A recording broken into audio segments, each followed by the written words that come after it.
الحمد لله الذي بنعمته تتم الصالحات والصلاة والسلام على رسول الله وعلى آله وصحبه ومن والاه يا أيها الذين آمنوا اتقوا الله حق تقاته ولا تموتن إلا وأنتم مسلمون.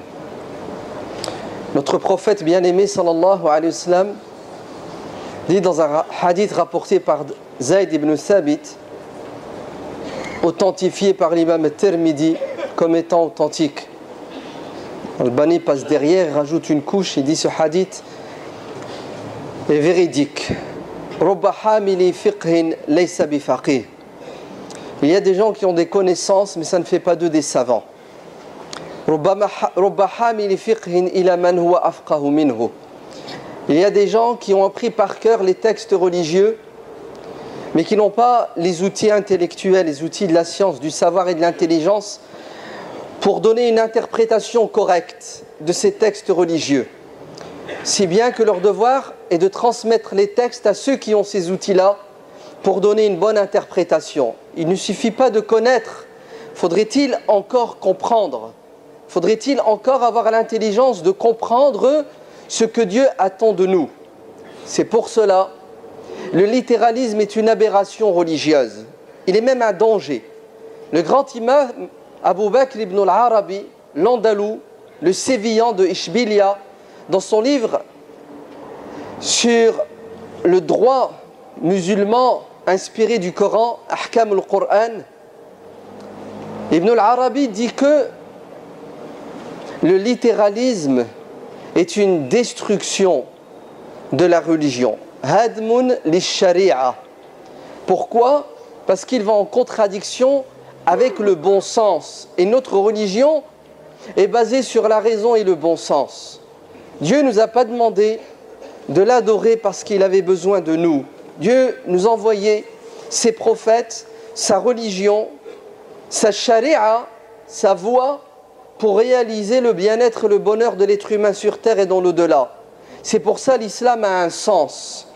L'imam Ibn al-Qayyim, dans son encyclopédie Alam Muwaqqi'in an Rabbil Alamin, tome 1, page 219, dit Laysatil alfadu ta'abbudiyya. Le but, ce n'est pas le texte en lui-même. Le but, c'est de comprendre le texte. Al-arifu yaqul mada arad wal-lafdhiyu yaqul mada qal.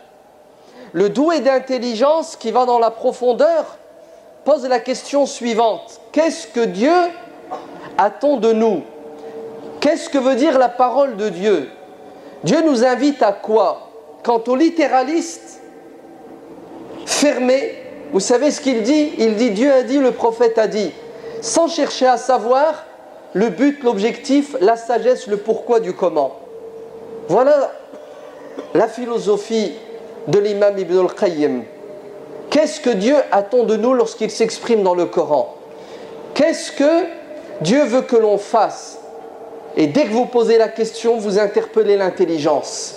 Et l'intelligence, c'est le contraire du littéralisme. Car le littéraliste ne réfléchit pas. C'est un perroquet qui répète. Et le perroquet ne peut pas donner des résultats intelligents, puisqu'il répète bêtement, sans doute ce que d'autres disent aussi bêtement. La preuve en est, c'est que le prophète sallallahu alayhi wa sallam désigne un jour un responsable d'un détachement militaire. Il choisit parmi ses hommes quelques-uns pour aller accomplir une mission et il leur ordonne d'obéir au chef. C'est le bon sens. Il faut obéir à son chef quand on est à l'armée. Sur le retour, il y a une dispute entre ce responsable et ses hommes. Sous l'effet de la colère, il leur donne un ordre. Ramasser du bois. Et lorsqu'ils ramassèrent ce bois, il alluma un feu gigantesque et il leur demanda de se jeter dans le feu en leur disant au préalable, le prophète ne vous a-t-il pas demandé d'obéir à votre chef? Bien entendu, je suis votre chef, n'est-ce pas? Oui. Alors je vous ordonne à l'instant de vous jeter dans ce brasier. Et regardez ce qui va se passer. Certains de ces soldats font le pas pour se jeter dans le brasier. C'est terrible, n'est-ce pas? Et oui, c'est ça le littéralisme. Il mène au suicide physique, au suicide intellectuel, au suicide politique, au suicide économique, au suicide sentimental, toutes les formes de suicide qui existent. Et ils s'apprêtent à se jeter dans le feu.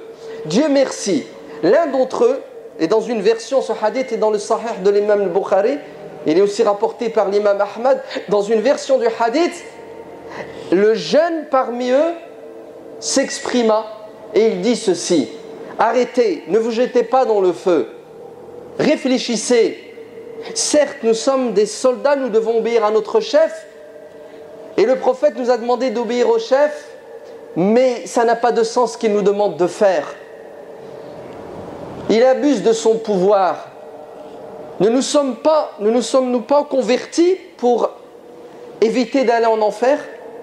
Pourquoi est-ce qu'on se convertit à l'islam? C'est pour vivre le bonheur sur terre et dans l'au-delà. Se jeter dans le feu sur terre, c'est une souffrance, et cette souffrance va mener à quoi? Va mener à la souffrance dans l'au-delà, parce que c'est un non-sens, c'est un suicide clair et évident. Et le jeune va convaincre ses collègues de ne pas obéir au chef, parce que les ordres du chef sont incohérents. Les ordres du chef, certes, respectent la lettre. Le prophète sallallahu alayhi wa sallam a dit: celui qui obéit à son chef obéit au prophète, celui qui obéit au prophète obéit à Dieu, celui qui désobéit à son chef désobéit au prophète et désobéit à Dieu. Ça, c'est la lettre. Mais la lettre ne suffit pas. Nous devons, comme dit l'imam Ibn al-Arabi, réfléchir sur le texte pour ne pas entrer en contradiction avec les objectifs du texte. Et les objectifs du texte, les objectifs de la religion, c'est justement que l'être humain vive en harmonie avec lui-même et avec son entourage, avec le bon sens. Donc ils refusent. Le feu s'éteint, ils rentrent à Médine, ils font un rapport. Et le prophète sallallahu alayhi wa sallam va trancher en disant aux soldats: si vous lui aviez obéi, vous seriez restés en enfer jusqu'à la fin des temps. Si vous aviez obéi à votre chef, vous auriez commis un péché grave. Vous auriez fait quelque chose qui est contre le bon sens. Dieu vous aurait puni. Dans votre tombe, vous souffrirez. Et jusqu'au jour de la résurrection, vous regretterez. Et c'est là où l'intelligence s'exprime de la façon la plus claire et la plus nette. L'obéissance est conditionnée par la justice, la justesse, par le bon sens. On obéit à son chef quand il nous donne des ordres qui sont sensés. Mais s'il nous demande d'entrer en conflit, en opposition avec le bon sens, on n'obéit plus. Ça s'appelle de la rébellion, qui est une obligation dans ce cas, parce que Dieu est sage, il est hakim, et sa religion ne peut que mener à la sagesse et au bon sens.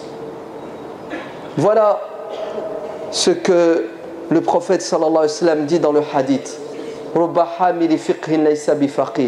ce n'est pas parce que j'ai des connaissances en religion que ça fait de moi quelqu'un qui a bien compris la religion.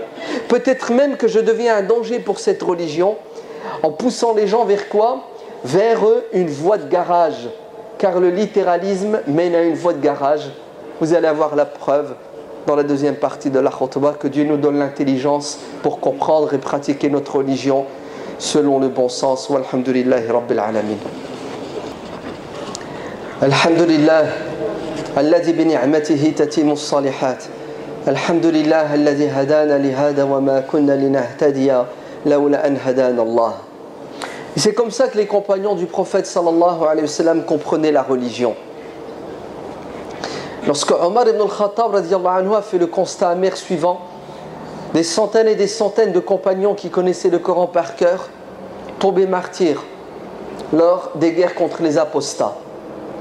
Et Omar va faire un rapport au premier responsable qui s'appelle Abu Bakr en lui disant: vite, il faut réagir. Si ceux qui connaissent le Coran par cœur tombent tous martyrs, le Coran va disparaître. Car le Coran n'a pas été compilé dans un livre.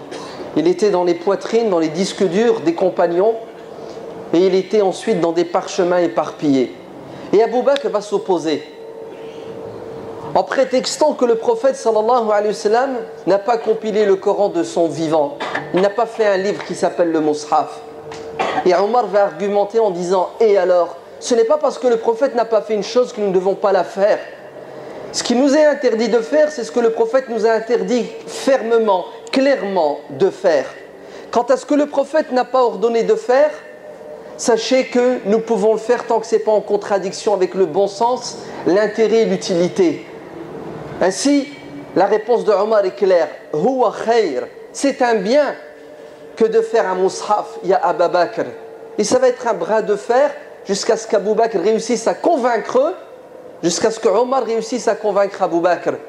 Et là, Omar va convoquer Zayd ibn Thabit, radiallahu anhu, un jeune homme d'une intelligence extraordinaire, qui a réussi à apprendre la langue hébraïque en 15 jours parce qu'il avait la volonté, il a reçu un ordre du prophète.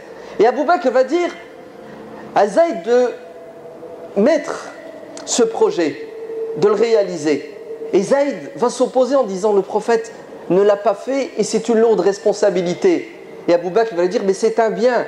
Il va reprendre les arguments de Omar dont il a été convaincu. Et grâce à cette intelligence et à ce bon sens de Omar ibn al-Khattab, d'Abu Bakr et par la suite de Zayd, nous avons aujourd'hui un mushaf, un Coran qui est exactement le même que celui qui existait avant. Et oui, là où se trouve le bien, là où se trouve l'intérêt général, se trouve la religion de Dieu. Là où il y a l'aberration et le non-sens, sachez que on n'y trouvera ni le Coran ni la Sunna. Même si certains aujourd'hui, au nom du Coran et de la Sunna, prétendent le contraire, sachez qu'ils n'ont pas compris le Coran et la Sunna comme il se doit, comme c'était le cas d'ailleurs de cette première secte qui a vu le jour,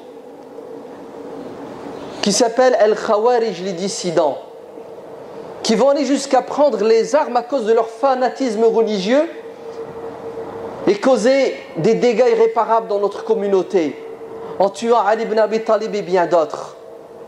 Quel a été le défaut de ces Khawarij si ce n'est le littéralisme aberrant, aveuglant, qui mène à la haine et à la violence verbale et physique. Lorsque Abu Barzat al-Aslami radiyallahu anhu se trouve dans une situation qui est la suivante, il doit accomplir sa prière de l'Asr et il a avec lui son cheval, et croyez-moi qu'un cheval à l'époque ça courait pas les rues, et Abu Barzata n'a pas le choix si ce n'est de prier avec les rênes de son cheval dans la main pour éviter que son cheval se sauve. Mais le cheval ne prie pas lui, il gesticule, il bouge dans tous les sens. Et Abu Barzat al-Aslami fait la prière de l'Asr en bougeant dans tous les sens avec son cheval. Ce hadith est rapporté par l'imam al-Bukhari dans le chapitre Kitab al-Amal fi Salah, de la possibilité de prier et de faire des gestes qui n'ont rien à voir avec la prière parce qu'il y a un intérêt. À gesticuler, à bouger, Abu Barzata doit tenir son cheval, sinon il va se sauver. Et voilà que des gens l'observent dans la prière, Al-Khawarij, ses ennemis qu'il est venu combattre. Il savait faire une pause pendant la prière et reprendre les armes par la suite, les Khawarij, Dieu merci. Al-Khawarij qui observe Abu Barzata en train de prier, bouger dans tous les sens parce qu'il tient son cheval, se moque de lui en disant il fait n'importe quoi, il n'a rien compris à la religion. Une fois la prière terminée, Abu Barzata se dirige vers eux et leur dit je vous ai entendu. J'ai entendu vos ricanements, j'ai entendu vos moqueries. Maintenant, je vais vous dire qui je suis. Je m'appelle Abu Barzat al-Aslami. Je suis un compagnon proche du prophète sallallahu alayhi wa sallam et sachez que je l'ai accompagné dans 8 de ses campagnes. Le prophète n'était pas comme vous. Vous êtes des gens qui croyaient que la religion c'est la difficulté, c'est la gêne, que la religion est en contradiction avec nos intérêts matériels. Si je lâche mon cheval et j'accomplis ma prière, certes, j'aurais accompli un devoir vis-à-vis de Dieu, mais j'aurais créé un problème qui s'appelle perdre mon cheval. Je fais comment pour rentrer chez moi? Je fais comment pour retrouver ma femme et mes enfants? Le prophète n'était pas quelqu'un de dur, de contraignant comme vous l'êtes. C'est ça la bonne compréhension de la religion. L'intelligence, le bon sens, le pragmatisme et la souplesse. Et certains ne veulent pas l'entendre au nom de la religion. Sachez que notre religion, walillahi alhamd, n'est pas venue pour remettre en question notre bien-être, notre bonheur. Au contraire, elle est venue nous mettre dans un cadre qui est clair, qui est prédéfini. Ceci étant dit, la polémique est passée, mais elle va revenir, puisque les échéances électorales, on en a encore une bientôt avec les européennes, et dans quelques années avec les législatives et les présidentielles. ce discours aberrant qui pousse les citoyens musulmans français à ne pas aller vers ce qui est bon et utile pour eux, en choisissant des responsables politiques qui vont décider justement de notre quotidien, qui vont faire et défaire les lois. Ce discours qui mène à un suicide politique, à un suicide social, économique, etc., est un discours contraire à la charia parce qu'il est littéraliste. Est-ce que vous vous rendez compte que des gens sont allés jusqu'à dire « celui qui vote est un mouchrik, un polythéiste et un mécréant, car Dieu dit dans le Coran « Innil hukmu illa lillah » le pouvoir appartient à Dieu. Donc si vous donnez du pouvoir à un être humain, et de surcroît qui n'est pas musulman et qui pourrait légiférer contre l'islam, alors sachez que vous êtes des égarés et des mécréants. » Les raccourcis, le manque d'intelligence, le manque tout simplement de bon sens. Non, comme dit le prophète alayhi salam, ce n'est pas parce que tu cites des versets du Coran et des paroles du prophète et des sahaba et de toute autre personne que ça fait de toi un musulman intelligent. Les khawarij sont la cause de la première scission, de la première fitna dans notre communauté. Alors sachez que nous sommes des citoyens, nous allons assumer notre citoyenneté et que tous ceux qui, dans telle ville ou telle ville, ne se sont pas mobilisés pour freiner des islamophobes avérés qui, pendant leur campagne, ont dit haut et fort qu'ils allaient arrêter le projet de la mosquée. Oui, je le dis, je le répète, ce sont des lâches, ce sont des traîtres, ce sont des gens qui sont à l'origine de la disparition de la mosquée dans cette ville. Car nous avons aujourd'hui dans certaines mosquées, dans certaines villes, des mosquées, des projets de mosquées qui sont remis en question à cause de la prise de pouvoir d'islamophobes qui sont contre les lois de la République avant d'être contre notre droit d'être musulman et de pratiquer notre religion. C'est de la lâcheté bien entendu. Mais je vais être gentil aujourd'hui en disant les pauvres, ils sont victimes d'imams qui malheureusement ne tiennent pas un discours d'ouverture et d'intelligence. Au nom de quoi? Au nom du littéralisme. Et le littéralisme, on le dit, on le répète, est un danger pour la religion car il détruit la charia comme le dit Abu Bakr ibn al-Arabi. Qu'Allah nous donne l'intelligence pour être de bons musulmans dans la compréhension et la pratique. Qu'Allah fasse que l'islam de France soit un islam apaisé, parce que basé et fondé sur le bon sens et l'intelligence, sur le Coran et la Sunna et sur le pragmatisme et le réalisme. Qu'Allah guérisse nos malades, qu'il pardonne à nos parents, qu'il protège nos enfants, qu'il donne la victoire aux opprimés partout sur terre et qu'il nous facilite la construction de notre mosquée dans notre ville. Et qu'Allah fasse que vous soyez de bons maris, de bonnes épouses, pour que vous ayez le bonheur dans votre couple. Rabbana atina fid dunya hasanatan wa fil akhirati hasanatan wa qina azaban nar. Subhana rabbika rabbil izzati amma yasifun wa salamun ala al mursalin walhamdulillahi rabbil alamin.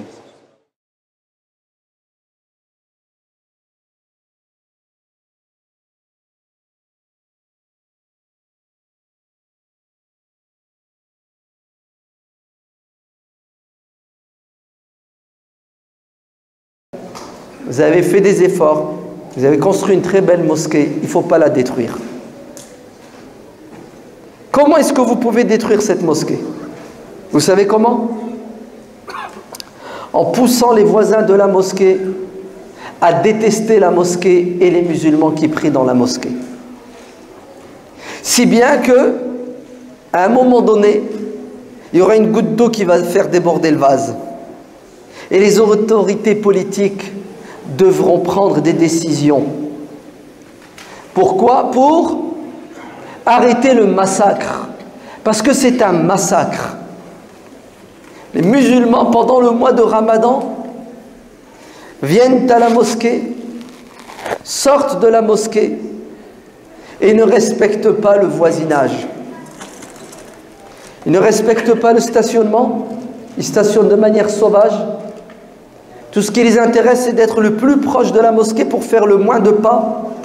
Au dépend de qui? Du droit des voisins. Et les musulmans parlent, crient, vocifèrent, hurlent à 1h du matin, sans tenir compte des voisins. Oui, notre mauvais comportement va peut-être pousser des personnes à vouloir fermer la mosquée. Et entre nous, ils auront raison. Ils n'auront pas tort. Vous savez pourquoi? Parce que c'est une injustice que de se rapprocher de Dieu aux dépens des créatures de Dieu. Vous ne pouvez pas croire que cette prière que vous faites à 11h30, à minuit, à 1h du matin, pour vous rapprocher de Dieu, est acceptée par Dieu si vous la faites aux dépens du droit des voisins. Dieu dit dans la sourate Al-Ankabut, « Inna salata ta'muru bil fahsha'i wal munkar » Oh, je me suis trompé. Je recommence. « Inna salata ta'muru bil fahsha'i wal munkar » Là, oh là là, il est bête le mec, hein. Vous vous rendez compte la catastrophe? Allah dit dans le Coran que si on fait bien la prière va avoir un impact sur nous, si bien qu'on ne fera pas le mal, la turpitude, le blâmable. C'est ta prière qui t'aide à t'améliorer dans ton comportement. Plus tu pries comme il se doit, moins tu déconnes. C'est ça, c'est ce que Dieu dit. Nous, à cause de notre prière, vous entendez? À cause de notre compréhension de la religion, de notre pratique égoïste de la prière, al-isha tarawih, al-fajr, qu'est-ce que nous faisons? Al-fahsha wal-munkar. Al-fahsha wal-munkar. La prière qui doit nous empêcher, nous freiner, nous dissuader de faire le blâmable et la turpitude est devenue le moyen le plus efficace pour foutre le boxon sur 1 kilomètre à la ronde autour de la mosquée. C'est le comble. Et on reste 1 heure à prier la nuit, à écouter le Coran. 2 secondes après, on trahit le Coran. À 1h du matin, vous faites sbar, vous faites le bruit, sous prétexte que vous avez un droit de prier. Vous n'avez pas le droit de prier aux dépens du droit des voisins. Est-ce que vous savez que le jour de la résurrection, quand Dieu va nous juger, il va nous interpeller sur la prière et le jeûne, il va être doux et clément avec nous. El-Musamaha avec Dieu. Nos devoirs envers Dieu ne doivent pas vous faire peur si parfois vous les négligez, parce que Dieu est pardonneur. Par contre, vos devoirs envers les êtres humains, si vous les négligez, vous savez ce qui va vous arriver le jour de la résurrection? Ce qui est arrivé au Mouflis. Et qui parmi vous n'a pas entendu ce hadith? Le hadith de celui qui fera faillite parce qu'il aura prié jusqu'à 1h du matin, il aura jeûné 1 mois, et quand il arrivera devant Dieu, il trouvera 50 personnes, 50 voisins de la mosquée qui l'a dérangé, qui diront: Ya Allah, il ne m'a pas laissé dormir, je veux que justice soit faite, et justice sera faite par Dieu. فَمَنْ يَعْمَلْ مِثْقَالَ ذَرَّةٍ خَيْرًا يَرَهُ وَمَنْ يَعْمَلْ مِثْقَالَ ذَرَّةٍ شَرًّا يَرَهُ. Quel que soit le mal que tu feras, un cri que tu pousses, un bruit que tu fais qui dérange ton voisin, tu le retrouveras sur la balance des actions le jour de la résurrection, et tu devras dédommager ton voisin. Et peut-être que toutes tes prières du Ramadan vont être pulvérisées par le péché du voisinage. Pourquoi? Est-ce que nous sommes si inconscients, alors que le prophète sallallahu alayhi wa sallam a dit: l'ange Gabriel n'a cessé de me recommander d'être bon avec mes voisins. Il a tellement insisté qu'à un moment donné, j'ai cru comprendre que le voisin aurait droit à une part de mon héritage. Comment est-ce que nous arrivons à commettre ce péché au nom de la religion, alors que le prophète sallallahu alayhi wa sallam a dit, lorsqu'on lui a parlé d'une femme qui priait, une femme qui jeûnait, qu'elle est morte, et on a commencé à dire du bien d'elle, des éloges, c'est une super musulmane, parce qu'elle prie, elle jeûne, elle porte le voile, comme on dit aujourd'hui, le prophète alayhi salatu wassalam va remettre les pendules à l'heure. Il va nous expliquer que la religion, ce n'est pas uniquement ta relation avec Dieu, mais c'est surtout et avant tout ta relation avec les êtres humains. Car si ta relation avec Dieu ne te rapproche pas des humains, elle ne te rapproche pas de Dieu non plus. Si ta relation avec les humains est néfaste, sache que ta relation avec Dieu est aussi néfaste. Quel est le devenir de cette femme qui jeûnait, qui priait? Non pas les prières obligatoires et le mois de Ramadan, mais elle en rajoutait tellement elle était pieuse. Mon œil. Vous appelez ça de la piété? Vous considérez que la piété c'est prier et jeûner? Regardez ce que dit notre prophète alayhi salam. Que disent ses voisins d'elle? Cette femme que vous considérez comme une super musulmane, ses voisins ils disent quoi d'elle? Ils disent Alhamdulillah, elle est morte, on est tranquille. Qu'est-ce que le prophète alayhi salatu wassalam va dire? La khayra fiha, elle est en enfer. Point de bien en elle, elle est en enfer. Et pourtant elle priait, elle jeûnait, oui ou non? Comment vous arrivez à venir faire al-Jumu'ah, à vous stationner devant l'entrée de garage d'une personne sous prétexte que vous avez peur de rater le Jumu'ah? Vous avez peur de rater le Jumu'ah et vous n'avez pas peur de faire une injustice envers un être humain. Allah est pardonneur. Tu es venu faire le Jumu'ah, tu n'as pas pu la faire à cause de l'embouteillage. Tu as dû stationner loin de la mosquée, venir à pied. Wallah que Dieu ne t'en voudra pas. La yukallifu Allahu nafsan illa wus'aha. Dieu n'impose pas à l'être humain plus qu'il ne peut porter. Tu es venu avec l'intention d'accomplir le Jumu'ah, tu n'as pas pu pour une raison qui dépasse ta volonté, et il sera noté que tu as fait le Jumu'ah ce jour-là, bien que physiquement tu ne l'aies pas fait avec les gens. Par contre, si tu stationnes devant le garage du voisin de la mosquée, et tu es à la mosquée en train de prier, sache que le voisin de la mosquée te maudit, et que ta prière est nulle. Je répète, le voisin de la mosquée te maudit, et ta prière est nulle. Vous savez ce que ça veut dire, ta prière est nulle? Ça veut dire, en apparence, elle est bien faite. En réalité, elle n'est pas bonne, ta prière. Vous savez ce que disent les savants musulmans? Ils disent que la prière qui est faite dans une mosquée qui a été construite sur un terrain qui a été volé à quelqu'un, la prière n'est pas valable. Tu n'as pas le droit de prier sur 1 mètre carré qui a été spolié, volé. Comme tu n'as pas le droit de prier sur 1 mètre carré qui est impur, où il y a de l'urine. Comment? Tu arrives à t'asseoir, à écouter l'imam, à prier, alors que le voisin sort pour aller au travail et il est coincé. Vous allez me dire, c'est pas possible ce que tu racontes. Ben, je vais vous donner la preuve que c'est possible. Ça m'est arrivé, moi, le 31 mai 2015. Je suis dans une mosquée, je fais la khutbat al-Jumu'ah, et le 31 mai 2015, en France, c'est la fête des voisins. Et dans la khutbah, je parle aux musulmans assis dans la mosquée en leur disant, respectez votre voisin, faites du bien à votre voisin, invitez votre voisin. Je finis la khutbah, je m'en vais dans le bureau, il y a quelqu'un qui frappe à la mosquée. Vous savez c'est qui? Un voisin de la mosquée qui est venu déposer une plainte.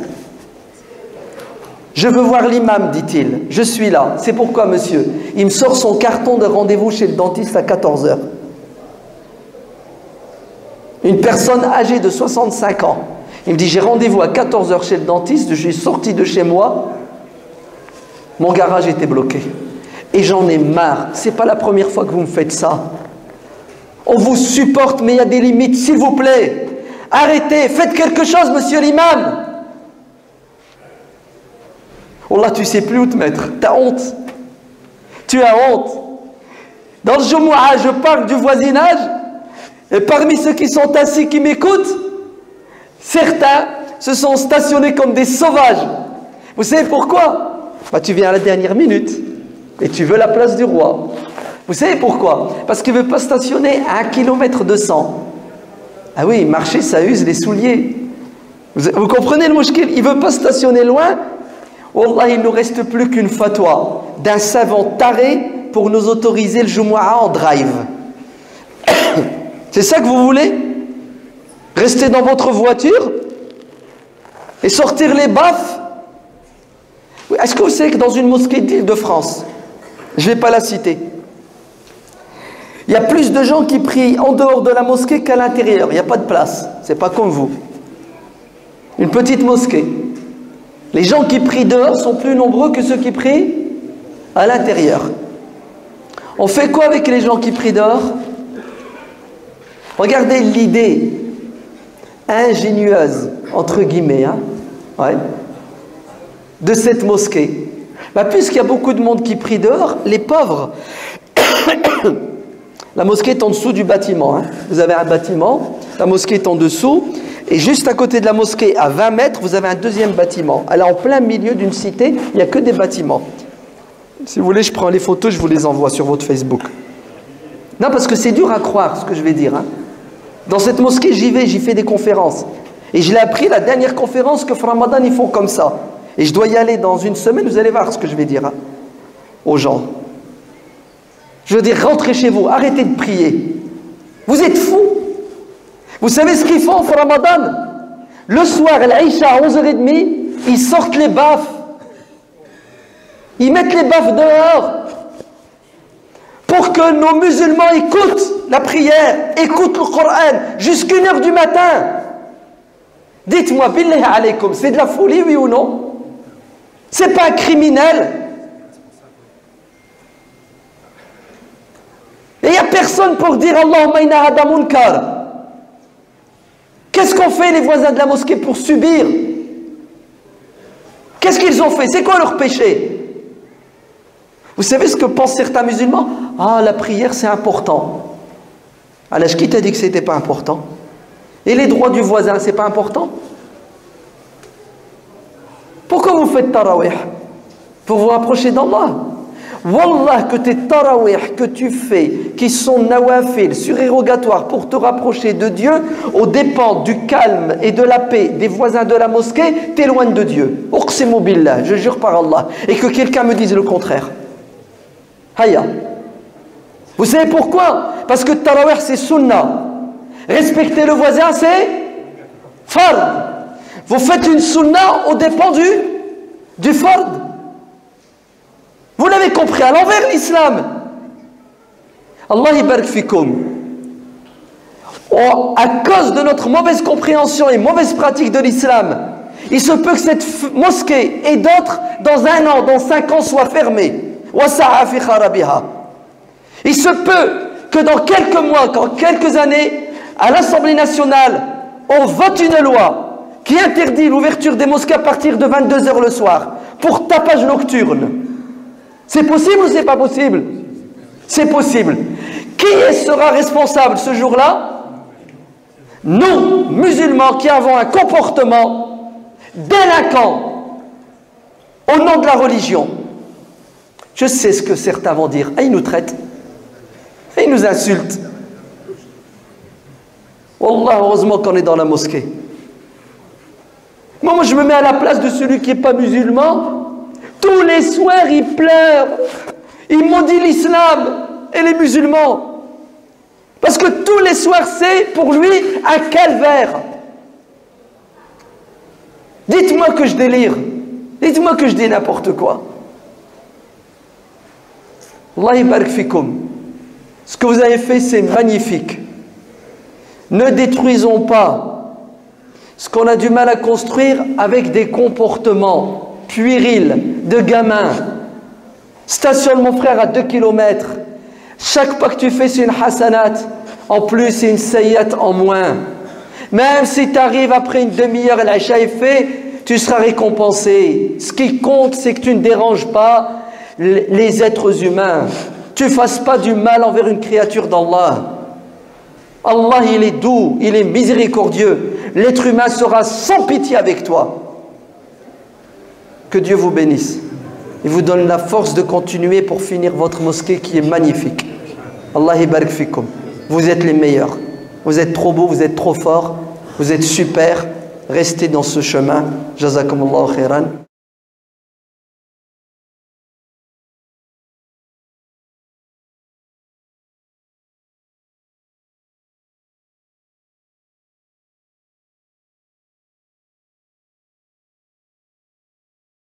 Alhamdulillah, salatu wassalamu ala rasulillah wa ala alihi wa sahbihi wa man wala. L'imam al-Bukhari rapporte un hadith authentique qui dit que lorsque le prophète sallallahu alayhi wa sallam a fait la conquête de la Mecque, une conquête très pacifique, il a tenu ses propos à son épouse Aïcha. Il lui a dit: Aïcha, c'est parce que je crains la réaction de ton peuple, les Mécois, qui viennent à peine de se convertir à l'islam, donc les nouveaux convertis, c'est parce que je crains leur réaction négative que je ne touche pas à la Kaaba. Parce que la Kaaba, comme elle est construite actuellement, elle ne respecte pas les plans initiaux du prophète Ibrahim alayhi salam. Les kuffars de la Mecque, avant la révélation de l'islam, qui ont reconstruit la Kaaba, l'ont reconstruite plus petite qu'elle ne l'était auparavant. Ils n'ont pas respecté les plans puisqu'elle avait 2 portes qui étaient à même le sol. Ils en ont gardé qu'une et ensuite ils l'ont surélevée pour empêcher monsieur tout le monde d'entrer. Quoi qu'il en soit, le prophète sallallahu alayhi wa sallam fait le constat suivant. La Kaaba, elle est hors norme. La commission de sécurité ne va pas la valider. Qu'est-ce qu'il faut faire? Logiquement, il faut la détruire et la reconstruire comme il se doit. Mais moi, messager de Dieu, avec tout mon pouvoir, vous entendez, avec ma grandeur, ma beauté, et en plus ces gens-là croient en moi, vous entendez, ces Mécois-là, ils croient que je suis le prophète. Donc qu'est-ce qu'ils doivent faire? Ils doivent obéir à mes ordres. Et s'ils n'obéissent pas à mes ordres, c'est grave. Le prophète sallallahu alayhi wa sallam, c'est le chef de l'État. Hein? Il a le droit de quoi? D'imposer par la force. Et tout le monde doit suivre. Malgré tout ça, vous savez ce que fait le prophète sallallahu alayhi wa sallam? Il se retient et il dit: je ne vais pas toucher à la Kaaba, car si jamais je la touche, ça va avoir des conséquences négatives. Sur qui? Sur les nouveaux convertis. Ça peut quoi? Les faire fuir de l'islam, car je vais les choquer, car ils sont encore attachés à la Kaaba.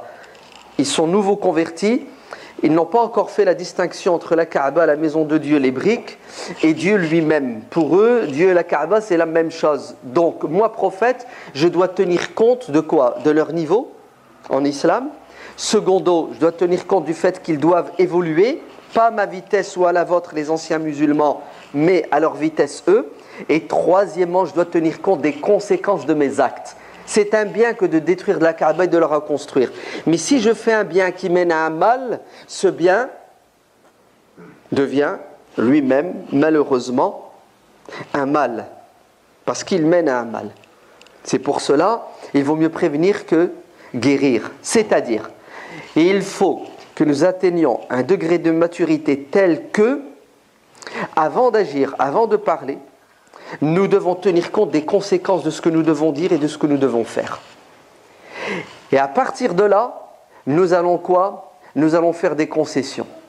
On va se taire ou on va faire un pas en arrière. Pourquoi? Ce n'est pas de la faiblesse, ce n'est pas parce que l'autre a raison, ce n'est pas parce que ce qu'il dit est conforme à la vérité ou à la religion, non. C'est parce que moi, en tant que responsable, en tant que musulman, je suis plus intelligent que lui. C'est ce que je fais. Je vais le ramener vers la vérité, mais de manière sage. Je vais fermer les yeux sur quelque chose qui devrait disparaître parce que j'ai un objectif sain, qui est de maintenir les gens dans la religion. Non, je vais le dire autrement. Je vais sacrifier une partie de ma religion pour l'intérêt général de la religion. Je vais vous le dire autrement. Je vais mettre de côté une sunna, même 10 sunnas, peu importe le nombre de sunnas, pour qu'un fard soit préservé, protégé. Car si je dois faire une sunna au dépend d'un fard, ça s'appelle de la folie, n'est-ce pas? Parce que qu'est-ce qui est prioritaire? C'est l'obligatoire. Ce qui est surérogatoire passe en deuxième position. Si tu le fais, c'est bien, tu seras récompensé. Si tu ne le fais pas, tu ne seras pas puni. Comment fais-tu pour t'attacher à quelque chose qui est recommandé alors que cet attachement va donner des conséquences néfastes sur quelque chose de fondamental? Le prophète sallallahu alayhi wa sallam ne touche pas la Kaaba, pas parce qu'il a peur de ces nouveaux convertis, il a peur de leur réaction physique, ils vont prendre les armes contre lui, pas parce qu'il est faible. Vous savez pourquoi? Parce qu'il veut toucher et gagner les cœurs des gens. Voilà son objectif. Son objectif, c'est de maintenir les gens dans la religion. Et il faut que les gens aiment la religion. Il ne faut pas, écoutez bien, que la religion choque les gens. Voilà. Vous entendez? Ce que le prophète veut faire, détruire et reconstruire la Kaaba. C'est du religieux, c'est le haqq, c'est la vérité. C'est Allah qui l'a dit et le prophète, n'est-ce pas? Mais le prophète ne va pas pratiquer cette chose au nom de la religion parce que ces gens-là vont fuir la religion. Vous entendez? Parce qu'il y a des gens qui s'entêtent. Non, non, non, c'est une sunna, je vais la faire. Mon frère, si ta sunna va faire fuir les gens de l'islam, c'est un péché que tu viens de faire, ce n'est pas une sunna. Tu as désobéi à Dieu et à son prophète. Si cette parole qui est véridique, tu la prononces, elle va faire fuir les gens de l'islam. C'est un péché. Tais-toi, ce n'est pas le moment de la dire. Et si tu veux la dire, dis-la de manière pondérée, intelligente. Vas-y à dose homéopathique. Laisse le temps aux gens de comprendre et d'évoluer.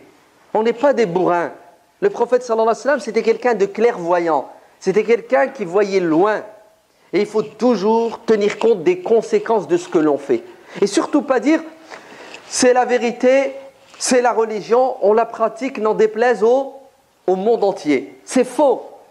Vous vous trompez. Il faut que nous plaisions au monde. Mais oui, il faut plaire aux gens. C'est ce que ça veut dire, plaire aux gens?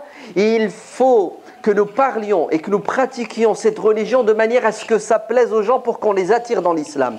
Car l'objectif, c'est de sauver les gens de l'enfer et non pas distribuer des places en enfer à cause de nos dires et de nos comportements. C'est le haqq, je le dis, c'est la vérité, je la pratique. Très bien, et les conséquences? Je m'en fiche, je sauve ma peau. Et la peau de l'autre? Je m'en fiche. Très bien. C'est ce que l'islam est venu combattre, l'égoïsme, le je m'en foutisme. Et le prophète n'était pas du tout comme ça. Le prophète va se taire et fermer les yeux sur quelque chose de faux, de contraire, pour gagner uniquement le cœur de qui? Des gens, pour les maintenir dans l'islam. Il a peur que ces gens fuient la religion. Vous ne trouvez pas que c'est intelligent? Vous ne trouvez pas que c'est de la sagesse? Vous ne trouvez pas que c'est de la stratégie? Vous ne trouvez pas que notre prophète sallallahu alayhi wa sallam c'est un fin politicien? Non. Vous savez ce qu'on va dire? C'est un prophète. C'est un prophète qui a reçu la révélation et qui sait ce qu'il fait. Et il est notre exemple et notre modèle. Et nous devons le suivre dans sa manière de penser, de réfléchir et de comprendre la religion. Sa manière de comprendre la religion. Et le prophète, il était souple et malléable. Il savait changer d'avis et de position. Le prophète savait changer d'avis. Vous avez entendu ce que je viens de dire? Le prophète change d'avis. Ça veut dire quoi s'il change d'avis? Ça veut dire que l'avis précédent qu'il a laissé tomber, c'était pas le meilleur. Il n'était pas bon. Regardez, il a changé d'avis. Non, non, non, le prophète, tout ce qu'il dit, tout ce qu'il fait, c'est la vérité. Alors pourquoi il change d'avis? Pourquoi il change d'avis? Comme s'il change d'avis, ça veut dire que ce vers quoi il va est meilleur que ce qu'il délaisse. Vous savez pourquoi il change d'avis? C'est parce qu'il pèse le pour et le contre. Ça ne veut pas dire que le prophète est dans l'erreur et il passe de l'erreur à la vérité. Non, le prophète est toujours dans la vérité. Mais à l'intérieur de la vérité, il y a des degrés, des niveaux. Et on évolue dans le cercle de la religion. À l'intérieur de la religion, on évolue. On évolue vers quoi? Vers l'idéal. Alladhina yastami'una al-qawla fayattabi'una ahsanah. Vous voyez ce que Dieu nous dit? Vous écoutez, vous devez retenir des paroles de ceux que vous écoutez les meilleurs. C'est-à-dire, quand une personne parle, elle dit des bonnes choses, mais elle dit des choses meilleures. Laquelle des deux vous devez retenir? La bonne ou la meilleure? La meilleure. Pourquoi la meilleure? Parce que c'est elle qui va donner le plus de résultats positifs. Ainsi, avant d'agir, avant de faire quelque chose, nous devons faire la meilleure des choses, dire la meilleure des paroles pour avoir le meilleur des résultats. Et quel est le meilleur des résultats que nous devons rechercher? C'est garder l'unité, l'union de la communauté, comme Dieu le dit dans le Coran.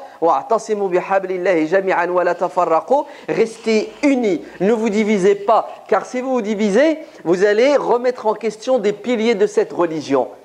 L'imam Ibn Taymiyyah, rahimahullah, qui a bien compris l'islam à la lumière de cette philosophie prophétique, vous savez ce qu'il dit? Il dit les musulmans doivent délaisser la sunna si cette sunna doit mener à un conflit, si cette sunna doit mener à une division. Eh oui. Preuve à l'appui. Majmou' al-Fatawa de l'imam Ibn Taymiyyah. Le tome X, la page Z. Vous vous rendez compte? On délaisse une sunna si cette sunna va donner des conséquences négatives. Voilà ce que dit l'imam Ibn Taymiyyah. Il est trop fort l'imam Ibn Taymiyyah. Non, en fait, vous savez, l'imam Ibn Taymiyyah, il est cohérent. Quand il dit qu'il faut suivre le prophète, il le suit comme il faut. C'est-à-dire, il a compris que cette religion, elle a des objectifs à réaliser. Ce qu'on fait, on ne le fait pas pour le faire, on le fait pour atteindre un objectif. Et si ce que tu fais va donner des objectifs négatifs, tu ne dois pas le faire, même si c'est une sunna. Bien sûr, il faut regarder le résultat. Le prophète ne veut pas faire fuir les gens. Puisqu'il ne veut pas faire fuir les gens, qu'est-ce qu'il fait? Il se tait sur certaines choses et il ne fait pas certaines choses qu'il devrait faire. Ouais.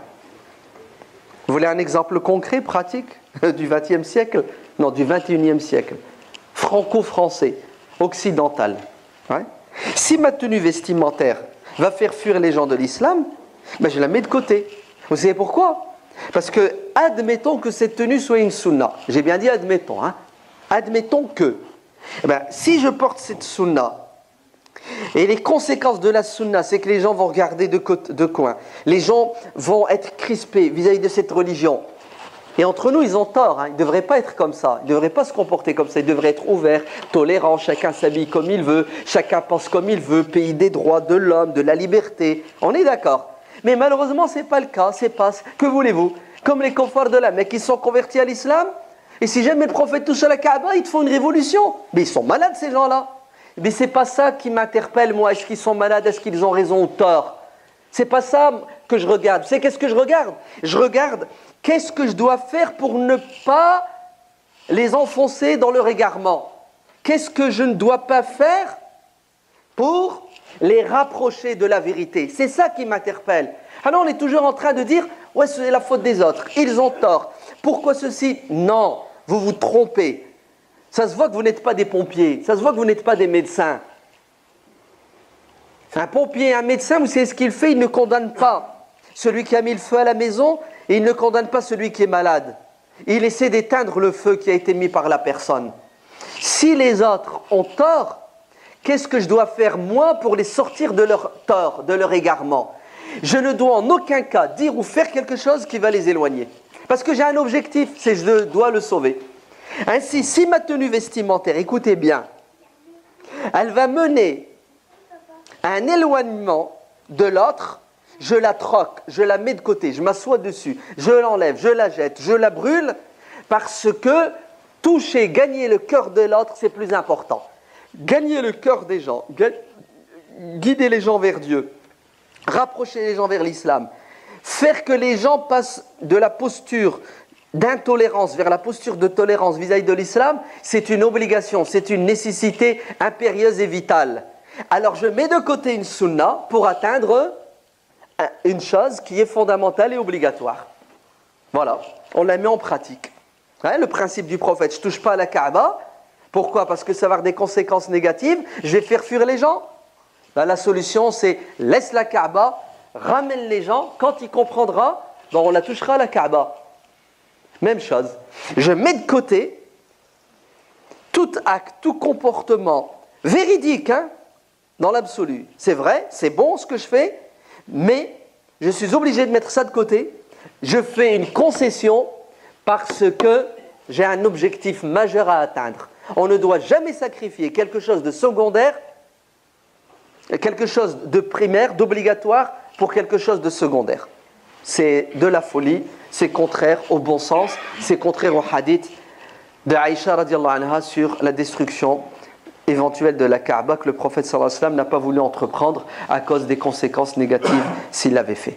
ربنا آتنا في الدنيا حسنة وفي الآخرة حسنة وقنا عذاب النار اللهم صل على سيدنا محمد وعلى آل سيدنا محمد كما صليت على سيدنا إبراهيم وعلى آل سيدنا إبراهيم إنك حميد مجيد سبحان ربك رب العزة عما يصفون وسلام على المرسلين والحمد لله رب العالمين